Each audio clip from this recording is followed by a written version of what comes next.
with a story resurfacing about the Rockers drugging female fans and Jonathan Coachman revealing WWE fired him after a check bounced. This is Wrestling Hub. My name is John and you're watching the Wrestling Report for September 18th. Before we get into the rest of the video, make sure you subscribe to Wrestling Hub and turn on all notifications to stay up to date with everything in the world of pro wrestling.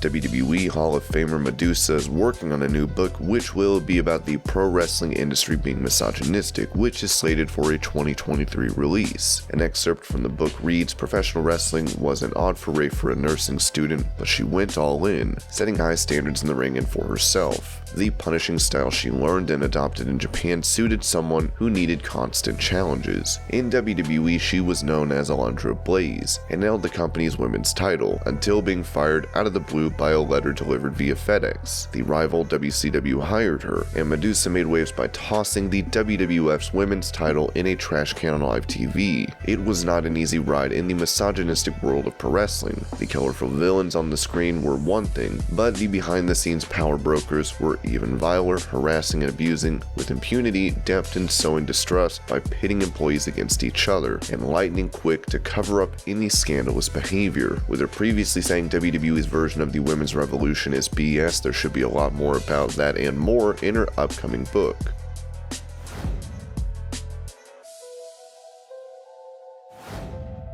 With him debuting in AEW with Vicky Guerrero as his manager, then kicking his new manager Chavo to the curb last week, Andrade's booking was blasted on Jim Cornette's Drive-Thru podcast, with it said who knows what the role even is. Are they baby faces? Are they heels? Chavo came out and cut a babyface promo in his first night. By the second night, he was a heel. He's arguing, and he was supposed to serve as some type of English language spokesperson for Andrade. But wait, before that it was Vicky Guerrero. Wait a minute, what other Guerrero was involved in this? Didn't they give Andrade to Vicky? I'll tell you what, Hector's gonna do a good job of it. Hector has always been my favorite. While many thought Ric Flair would end up in AEW to manage Andrade like he did at Triple Mania, it's probably not happening given the controversy with Flair on the new Dark Side of the Ring series.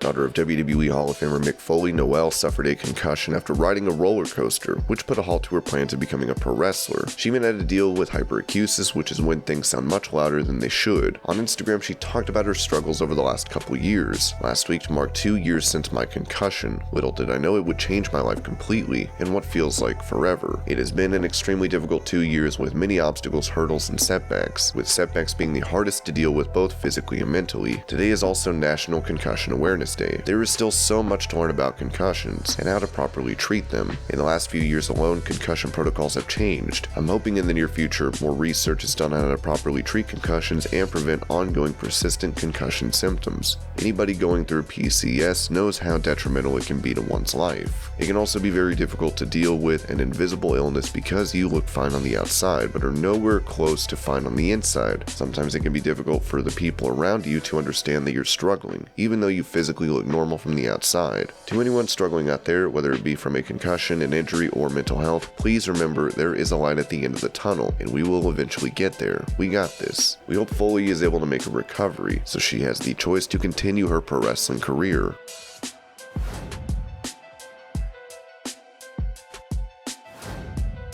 Jim Cornette says NXT should get rid of Johnny Gargano. On his YouTube channel, Jim Cornette put out a clip where he talked about NXT star Johnny Gargano's contract coming to an end as he recommended he go to AEW. Get rid of Johnny Gargano. Can you imagine? He's even worse than the cosplayers they have because he has no personality. So can you imagine him trying to get on in old AEW? He certainly doesn't have any friends over there, does he? They got CM Punk, they got Adam Cole, they got Bryan Danielson. They wouldn't take Gargano. What is the appeal of this clown? He's 5'6", 140 pounds.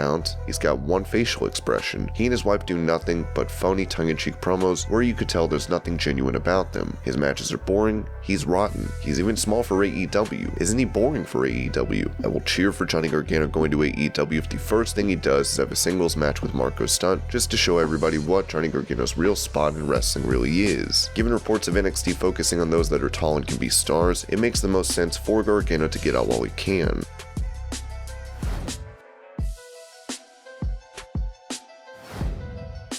Jonathan Coachman had made a return to WWE, with the company wanting him to take part in the revamped XFL. On ad-free shows, Coach said he did not want to go back, but did so to help out. I have a very bad taste in my mouth from the sport of wrestling right now. I am at a point in my life that everything I do, I want it to be positive. I want it to be working with people that care about other people. I want to be working with companies, as I am now with CBS and the PGA Tour and EA Sports, that they put people first. When I returned to WWE, I made it very clear I was there to help them try to grow. The things I saw in the way they were treating people, and then ultimately a year ago, when they asked me specifically to come back and do the XFL because, and this is a quote, "we need somebody from the WWE on that side to give Vince what he wants." So from January to March, I flew coast to coast because I live in California. They didn't have the expenses set up because it was technically a different company, so I paid my own, which was between $8,000 and $20,000. I was supposed to be reimbursed later. Because I had a 20-year relationship, I didn't feel the need to turn in, your invoices to get paid, that sort of thing, because I've always lived up to my end of the bargain. I've never not come through on my end. They bounced a big check to me, and to this day I've not paid. It's not $1,000, it's not $2,000, it's a lot more than that. I reached out, and the week after they bounced that big check on the XFL side, they cut my contract on the WWE side. The XFL was a mess. It went into bankruptcy. A lot of people got stiffed. And when you treat people that way, and I'm a survivor, I was fine. They still owe me that money, but there were other people that was their full-time job, and they got called on a Friday and told they were out of a job and they were not going to make any more money. Sometimes when you're a leader, you were called on to sacrifice, not cash checks and stock for millions of dollars when you're bouncing checks. I can only tell you what I know, and if anybody wants to question me on it, I've got the receipts. When somebody does that, and then somebody who has asked you many times over the years to sacrifice time with your family, sacrifice your body, sacrifice a lot of other things, and then you're treated that way on the back end, I'm not okay with that. I will never work with somebody like that again. So the taste in my mouth from wrestling right now is very bitter, because when you put 20 years into something in a relationship to help them build their brand, and then they just turn their back on you over to them a little bit of money, to me it was a lot of money. Then at the same time, they're just cashing in millions of dollars in stock and laying people off the same day that they're doing that. It's just bad business. To me, you can't take money when you're gone. You can't take anything but your legacy and how you treat people. I know that I treat people great every single day of my life, so I go to bed and put my head down, but when I got that reaction,